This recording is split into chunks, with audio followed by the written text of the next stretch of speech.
The menopause is actually one day in your life, interestingly. Hi there, and welcome to Am I Crazy Or? The podcast where I, Lisa Påske, take on all the ways that society is trying to gaslight us into thinking we are going crazy.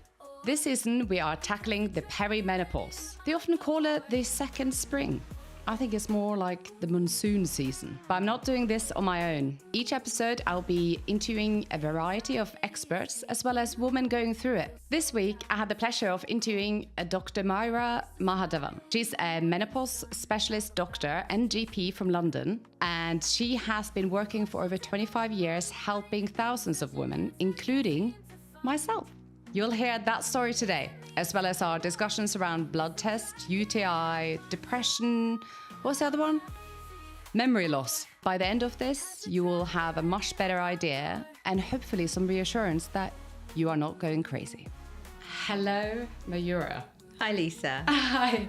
I'm so excited to have you here. Yeah, it's lovely to be here. It's nice to see you again. Oh, it's lovely to see you too.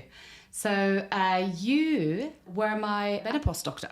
Yes. Yes. So I'm quite excited to have you as a guest on Am I Crazy Or? So can you tell me a little bit about yourself and what you do first? Sure. Yeah. So as you know, I'm a menopause specialist doctor and I work for Menopause Care, which is a menopause clinic that was set up by Dr. Naomi Potter. And there is a group of I've lost count, but there were quite a few of us accredited menopause specialists, and we cover various face-to-face clinics across London and the rest of the UK, but also online as well. So that's what I do some of the time, and I'm a GP in Wimbledon. How did you get into this? So you've been a GP for how long? Too long. Sorry. So I've been in my practice for 20 years in Wimbledon, and obviously I trained as a GP before that. So yes, I've been doing that role for a long time, and I've always had a really big interest in women's health. And I think when I entered my 40s, I started to realise that there was this big area of medicine that I hadn't investigated very thoroughly.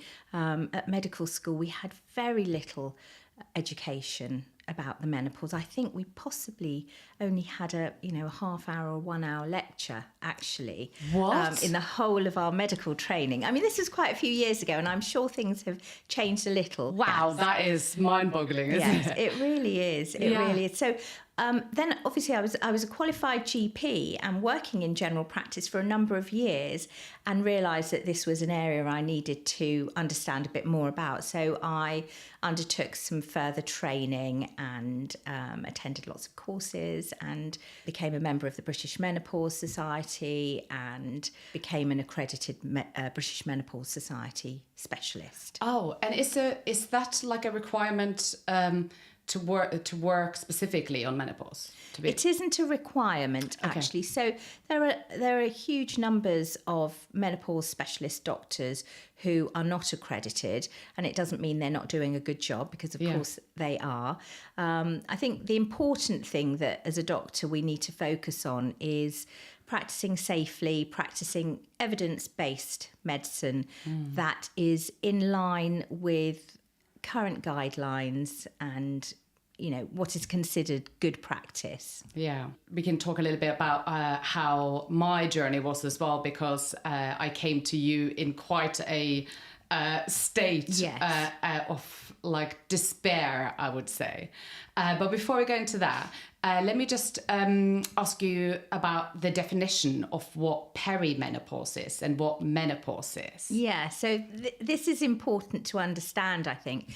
The menopause is actually one day in your life, interestingly. So the menopause is basically when you have had no period for 12 months. So on that day, 12 months after your last period, you are in the menopause. Every day after that is basically postmenopause. So from there to the end of your life, you're postmenopausal.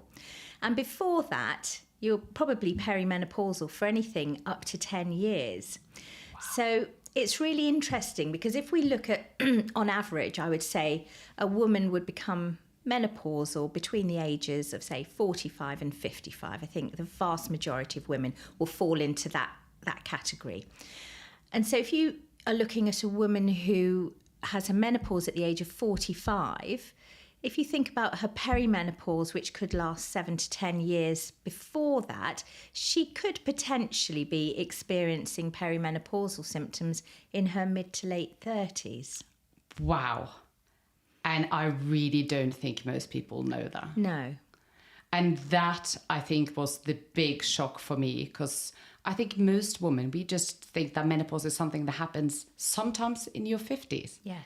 And technically that's correct, but the perimenopause is usually where you have the most symptoms, or is that right? Very often that is the case. So hormonal fluctuations start occurring in the perimenopause. And as I said, this can be 10 years before periods stop. So you've got a decade, perhaps, of chaotic hormonal production, which is generally declining, but, has peaks and troughs. This is why the symptoms are so varied and each woman's experience can be so different. Yeah. And is there any symptoms that are more common to start with, or is there something that we can be looking out for that might be a sign that perimenopause, like you're going into perimenopause? I wish I could say yes, but the answer is probably no. Everyone is different. We've got the classic, textbook symptoms that everyone seems to know about, the hot flushes, the night sweats, changes in menstrual pattern. But the list of actual symptoms probably is close to 100. Wow. Because what we're talking about is dropping levels of estrogen. And if you think about your body as a whole, every system in your body has got estrogen receptors. And it's when those estrogen receptors haven't quite got enough estrogen, that's when we start to experience symptoms. So dry skin, itchy skin, eyes, dry eyes, visual changes, dry mouth, burning mouth. A burning mouth is a fairly typical symptom of the menopause that women come to me about. And interestingly, a few dentists are now referring patients to me because patients have come in to see their dentist because of burning mouth. And what is burning mouth? Is it like... So it's just a feeling of burning, a burning sensation in the mouth, interestingly. Wow.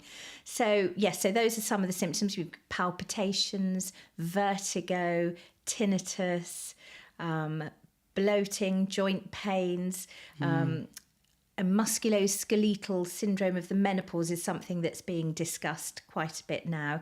And, we see lots of women presenting with frozen shoulder, pain in the feet, hip joint pain, knee pain.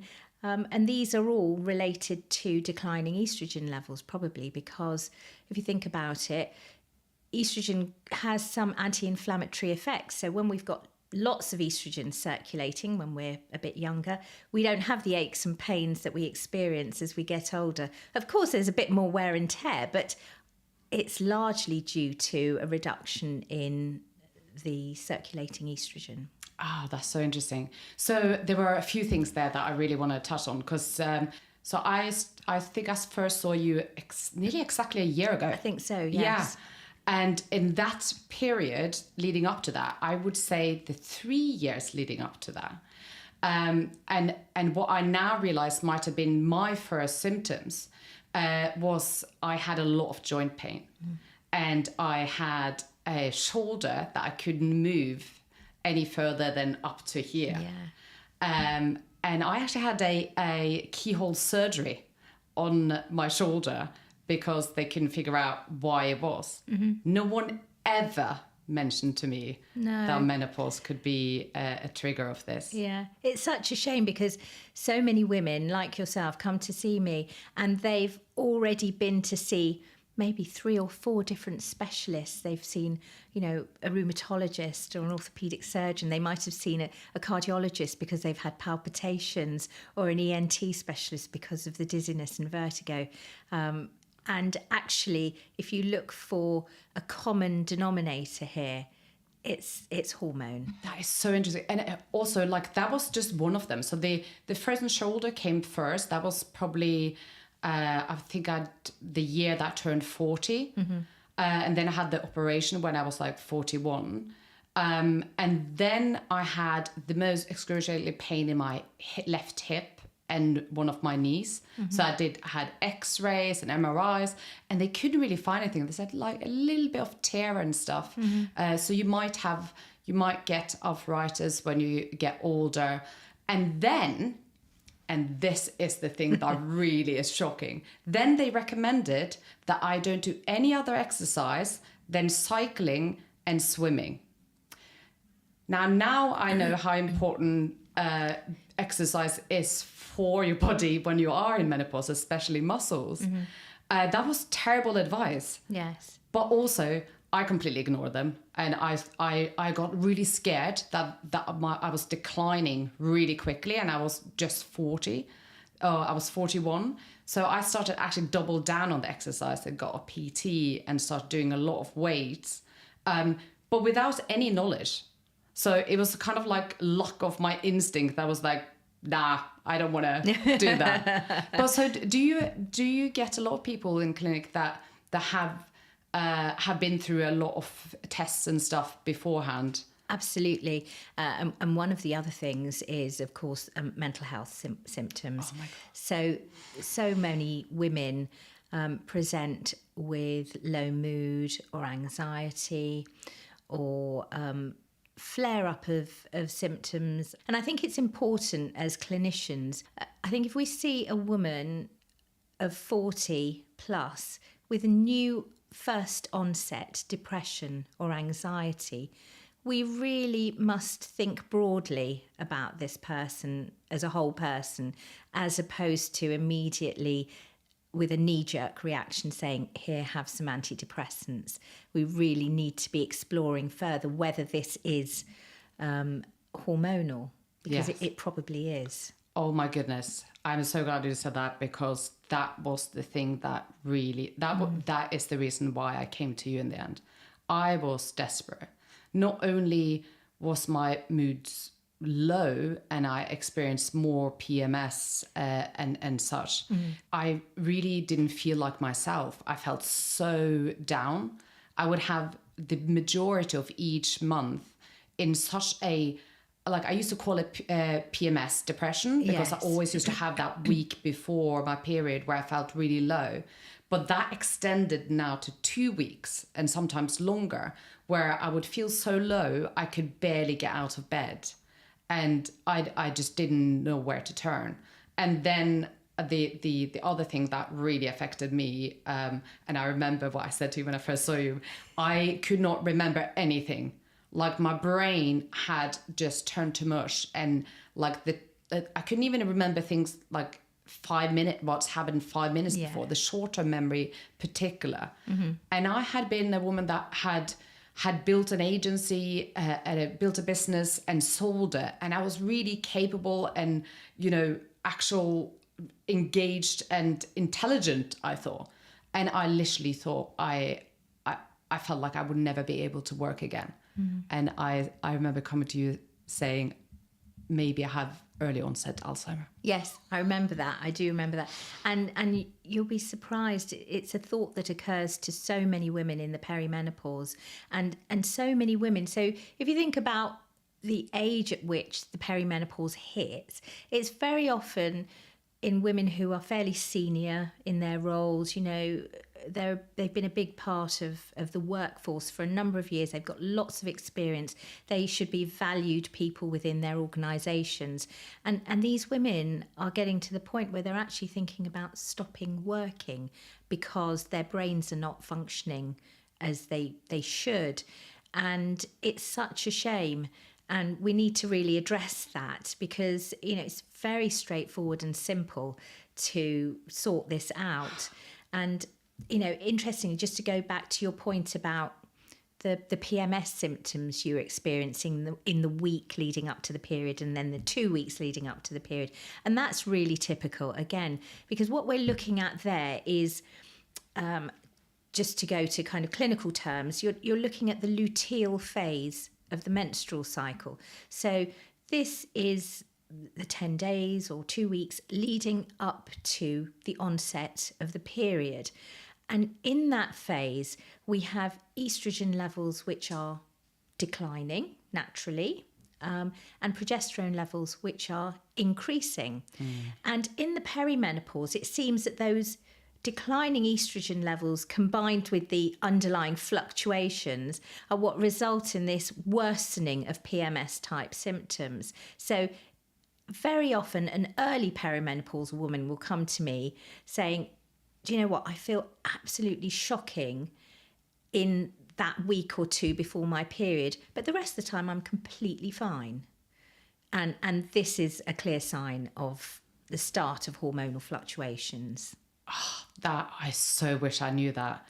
And because I've always had PMS. And I think as women, we kind of like, I think PMS is quite a weird thing, because anything that makes you suddenly feel angry or sad, or we kind of internalize it as something that to do with us it's as our people. Fault. Yes. That is our fault. Yeah, Yeah. you know, and so it makes it quite hard to talk about as well, I think. Yeah. It does seem like a huge proportion of women in their 40s that are given antidepressants, SSRIs, would do better to try HRT first. Possibly, yes. I think what we need to keep in mind is if there's likely to be an underlying hormonal disturbance, which there is in the perimenopause, we should be looking at that first. That's not to say there isn't a place for the use of SSRIs, because sometimes, you know, it needs to be done in combination. But we should be addressing the hormonal issue first To see how you feel. Yeah. After I had like the shoulder operation and everything. I had just sold my business, so I was like, it was quite hectic and it was quite stressful. So again, I thought it was because of that. But my GP was keen for me to start back on the antidepressants. So I had, and this is telling, I had postnatal depression. I had postnatal depression and was on antidepressants for quite a while afterwards. Now, do you think that a woman that has had postnatal depression is more likely to get a worsening of mood also through perimenopause? Yes, absolutely. So we often see that there seems to be a link with postnatal depression, PMS, and mood symptoms associated with the perimenopause. So that's one of my questions. So I don't know if you remember when we first met and we went through your history in quite a lot of detail in that first appointment. That's one of the things I always ask about is, you know, did you have any kind of mood disturbance having your babies or hormonal issues? So, you know, there's a thing called hormonal depression, which, you know, a lot of women have experienced throughout their lives from their teens onwards. And it's very often, if we're looking at this, it's very often those women who then experience the more dramatic mood changes in the perimenopause and menopause. Yeah, I definitely think I am one of those. In teenage years, I really struggled with regulating my emotions and anger, and would I had the nickname the last Amazon because I was like always kind of like fighting about something.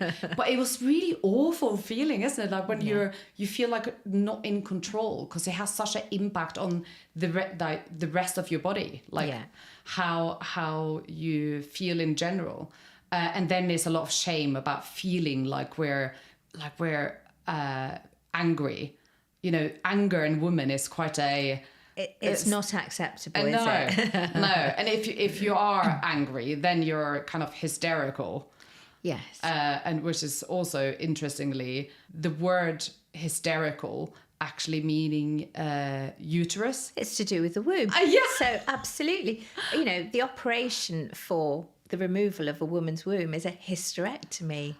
Oh my God. And it's very similar to the word hysteria. Yeah. That's so interesting that we are literally just making this like a bad thing. Yes. I looked through my medical notes. So after I saw you last year, I became quite slightly obsessive about trying to figure out when he started. So I was looking through my notes and I could see like around the age of 38, I went to the doctor at least twice a year after that, complaining about feeling really tired and fatigued. Yes. And I did so many blood tests. They kept on doing like full bloods, vitamin B12, vitamin D. And I kept on taking vitamins and doing everything they told me, and it made no difference. So fatigue, it seems to be like a big one to start with. Definitely. When you say changes to your menstrual cycle, what could that be? Does that mean, because I thought it meant that your period will get less. It can mean almost anything, to be perfectly honest with you. So, I think that the common thought would be, periods get less or lighter or less frequent, which ultimately they will do. But in the perimenopause, it can be more frequent periods, it can be heavier periods, more painful periods. It can be lighter, less frequent, but there's no rule here. Yeah. It can be very variable. But a change, the main thing you're looking out for, a change for you, basically. Yes, absolutely. Because I think my change was around age 40. Again, I saw in my medical notes, I had very heavy periods and like I started getting clots. Yes. And so for a period of about 6 months, I had to change towels like every hour. Yes. Like minimum. And sometimes it would just feel like it was gushing out. Yes. And I had never had that before, and I got really scared. Yes. I was like, whoa, these are like, they look like they were bigger than 50p coins. Yeah. So this is what we call menorrhagia. So menopause, menorrhagia, basically. Okay. Where you're bleeding very heavily. And, if that carries on, it really should be investigated, because it could be due to an underlying gynecological issue like fibroids or an endometrial polyp, for example. But ultimately, it's usually a hormonal disturbance that has brought this on. And of course, if you're bleeding very heavily, you can become iron deficient, you can be very, very tired. So that adds to the exhaustion. Yeah. And then, of course, if you've got hot flushes or recurrent urinary tract infections and so on, you might be up at night as well. So you've got a combination of things going on. The sleeping, the insomnia. Again, I thought that was my work thing. But that was really big. Like I really struggled sleeping and staying asleep. So I would like wake up, and if I woke up around 3 o'clock, it was nearly impossible to go back to sleep. Yeah. And is sleep disturbance? Sleep disturbance is another very common symptom, yes. Yeah. So it's not just because a woman is sweating at night that she's not sleeping. It could be that she's not sweating at night and not getting up to go to the loo, but she's still not sleeping. So I had night sweats actually really early on. That was actually before I was 40. Yeah. And again, I went to the doctor complaining about these night sweats. And I think that was the only time they did some kind of like blood test on hormones. Yes. But it was quite early on. But they disappeared. So I had that for about a year. I had like soaking, like sheets. Yeah. But does that indicate, like, there's no kind of indication that you will have night sweats at a particular time? It isn't like an early symptom. Some women don't have night sweats at all. Interestingly. So, and typical of the perimenopause, it can be transient. So you could have night sweats for a few months and then that could settle completely. But then you might be presented with another set of troublesome symptoms. Yeah.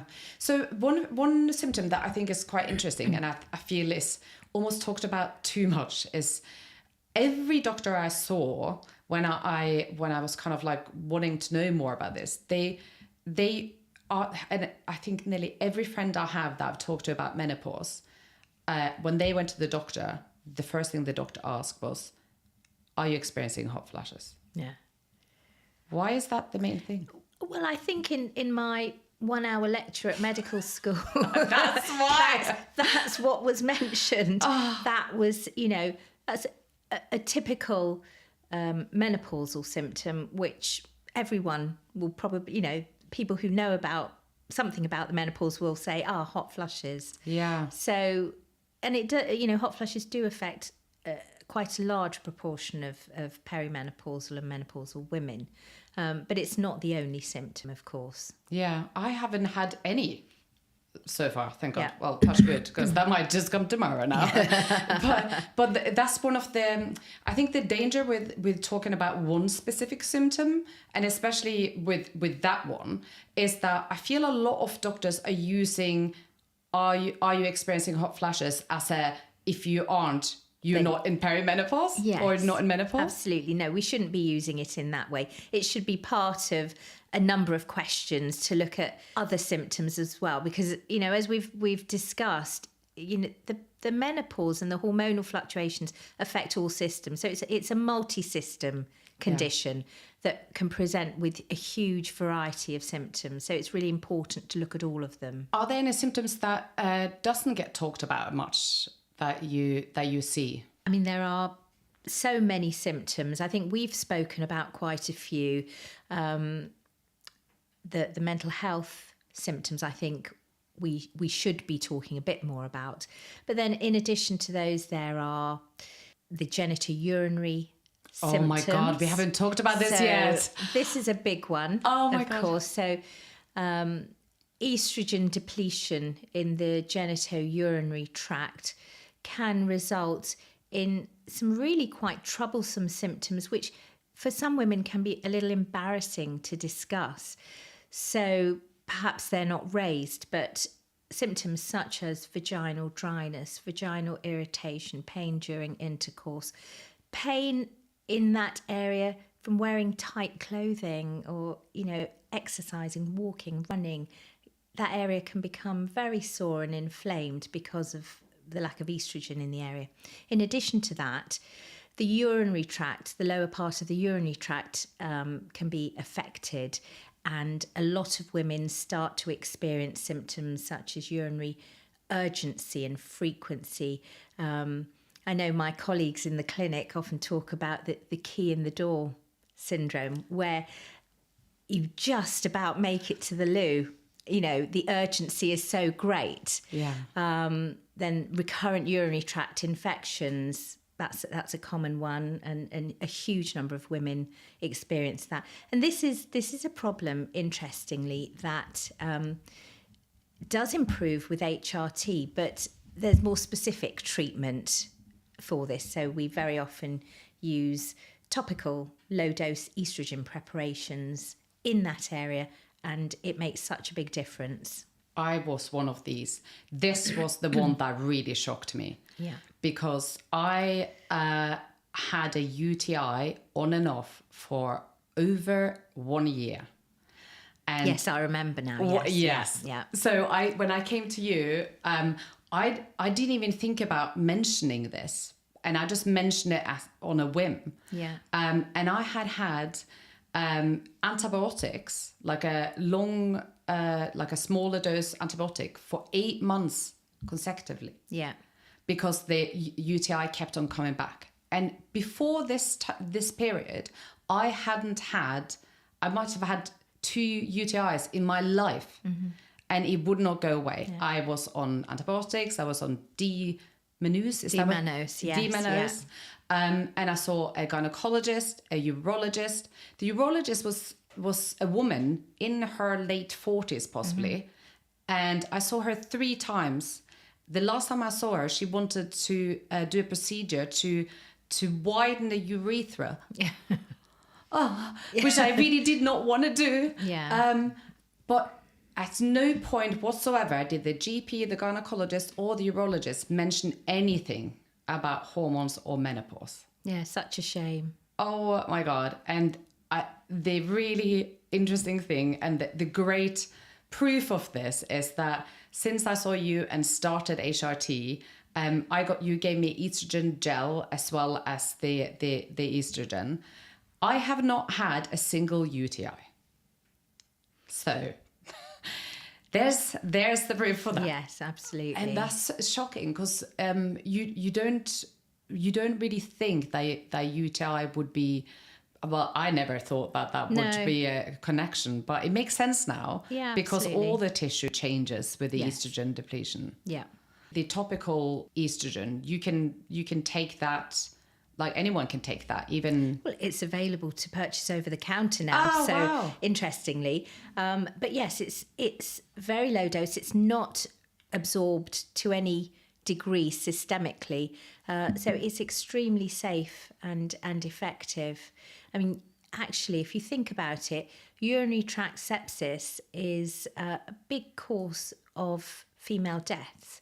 Wow. And if we thought more carefully about it, as women get older, we should be looking to improve the urinary tract health, to minimise those episodes of infection, which can be very, very serious as women get older. Yeah. A lot of people ask whether there is a blood test to know whether you're in perimenopause. So the simple answer to that is no. There isn't a definitive test that can be done to say, yes, this is the perimenopause. Now, if a woman stops having periods or they become very infrequent, there is a blood test that can be done to look at the follicle stimulating hormone level. And if that is elevated in 2 readings a few weeks apart, there's a good chance that this is the menopause. But for the vast majority of perimenopausal women, a blood test is useless because the hormone levels are fluctuating so rapidly that you can have a high level on one test, you can have a standard normal level on another test, and a very low level on another test. It doesn't follow any pattern. And therefore, it's actually better not to try and do a blood test. It's actually to go on the symptoms and get I think the importance is getting a really good history to understand whether this is likely to be the perimenopause. In fact, I had my best friend, so I'm obviously from, well, not obviously with this Irish accent, but I'm from Norway. And my best friend in Norway, she is the exact same age as me, is just 20 days apart. And this year, I kind of thought she might also be in perimenopause for a while. But this year, I encouraged her to go and see her doctor because she also was getting UTIs. And I was like, oh, maybe we're more similar than I thought. And her mood, she was so low, really low, scary low. And I was like, you please go and see the doctor. And they immediately said, are you experiencing hot flashes? And let's do a blood test. Right. And so the blood test came back that it was fine. Yeah. But then when she looked back of a few years before she'd taken a blood test for something related to the hormones, it was much lower. Mm-hmm. In a country like Norway, where you think that, oh, they've got it all figured out. No one has it figured out with this. It's difficult. I mean, I don't have a problem with doing blood tests. Blood tests are important because sometimes we need to exclude other reasons for symptoms. So if a woman comes in, for example, with hot flushes, it would be important to check their thyroid function as well. We can't just presume. But I think normal hormone tests shouldn't be a reason not to give HRT. Yeah. And I guess the main thing is that for the blood test to say anything, is it correct that it only really makes sense when you're postmenopausal, because then you can see the actual difference, while the main thing in perimenopause is the up and down. Absolutely. Yeah. And that goes up and down cycle and daily?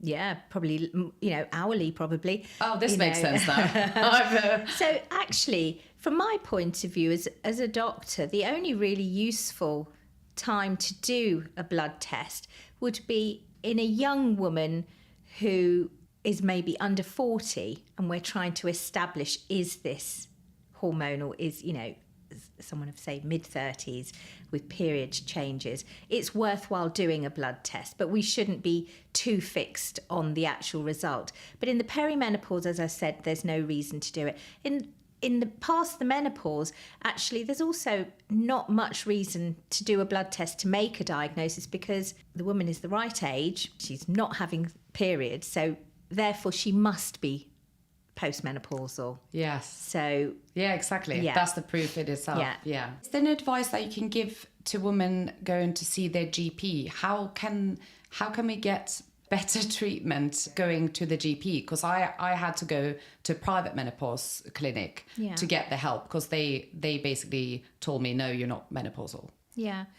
I think it would be really important if someone was approaching their GP to be really honest about the range of symptoms, and also to make it clear that they've done a bit of research and this is what they believe is going on, and to have that open discussion. Vast majority of GPs are very open to discussing these things and will be led by the patient, I'm sure. So basically just do your research, and also I think maybe for me, I realize now that there were symptoms that I just didn't think were relevant, so I didn't say them. Yes. So just if there's something that you feel is not right, something not right, and you don't think it's related to this, say it anyway. And then absolutely. I mean, there are so many places that you can look at symptom checkers. So there are lists of symptom checkers, and it's quite surprising when you go down them and you think, oh goodness, yes, I've got pretty much all of these symptoms. So it's worthwhile looking at those and maybe keeping a record of what's going on. Yeah. I still remember the day that I first saw you. I felt so desperate. I felt so down, and I felt like no one really cared that something wasn't right. Like I kept on saying to the GP, I just don't feel right. I feel like, so I was getting anxiety about that there were underlying like cancer or, and that anxiety also didn't help my mental health. No, that adds to it, doesn't it? It's so scary. Yeah, absolutely. And you know when you don't feel right. Yes. And so trusting that instinct. But it was my best friend that had a friend that had actually seen you guys. And so when I came to you, and I kind of blurted out all of these things, and you were like, yes, that all makes sense to me. I remember just crying, going like, oh my God. Yeah, I know. It's sometimes a relief, I know. And as you said, you know, the symptoms can be so varied that no two women are the same. Yeah. I mean, one of the things I think we haven't mentioned is the sort of change in cognition, higher mental functioning, focus, memory, word finding. Yeah. You know, when you're going, oh, what's the name of that thing? Yes. You know, but also libido. Oh yeah. Decrease in libido, changes in sexual function, and that can be combined with, you know, if a woman's got vaginal soreness and dryness, of course that's going to contribute to not wanting to have intercourse. Yeah. I think that's one of the things that's quite embarrassing to talk about. Yeah. But I definitely had that. And again, I thought it's just me. Like I'm not really interested. Yes. The change in hormones is obviously affecting the hormones that are produced in our ovaries. And testosterone is one of those. So we've talked about estrogen and progesterone, but testosterone is another hormone that's produced in the ovaries. Testosterone is also produced in other parts of the body, and the decline is slightly different compared to the decline in estrogen. But this general decline is what brings about the changes in the perimenopause and menopause. And balancing your estrogen levels can very often correct that. So a lot of women who take straightforward HRT containing estrogen and progesterone, if they've got a womb, will see a definite improvement in libido. There's a small number of women who don't, in which case it's worthwhile considering for low libido using testosterone as part of HRT. And this is sometimes not talked about very much because testosterone is a very important female hormone. It's not just a male hormone. And interestingly, if we're looking at actual serum levels, we're looking at the numbers when we take blood tests, a woman in her 30s could well have higher testosterone levels than estrogen levels at some parts of the month. Oh, wow.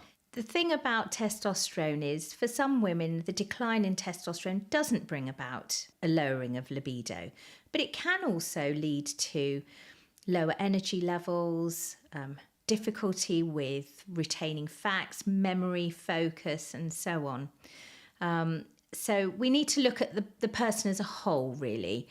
We can't say, right, this is the symptom here, have this one hormone. We need to look at it as a bit of a puzzle, really, and we need to get all the parts fixed. Amazing. Thank you so much You're welcome. For being on this podcast, and also thank you so much for helping me. I feel totally different, and that meeting with you was kind of like the start of what inspired me starting this podcast, because I was like, right, everyone needs to know about this right now. Thank you, it's my pleasure. Hello again. I hope you enjoyed that conversation. Isn't Dr. Myra amazing? You can see why I felt so safe in her hands. She has taught me so much, and I'm sure she taught you a few things as well. If you have any questions, please leave them below or send us a message on Instagram. I would also really love to hear any suggestions to topics that you want me to cover. Lastly, it would mean a lot to me if you follow the podcast and leave us a 5-star review. Thank you so much for listening to Am I Crazy? Or see you next time.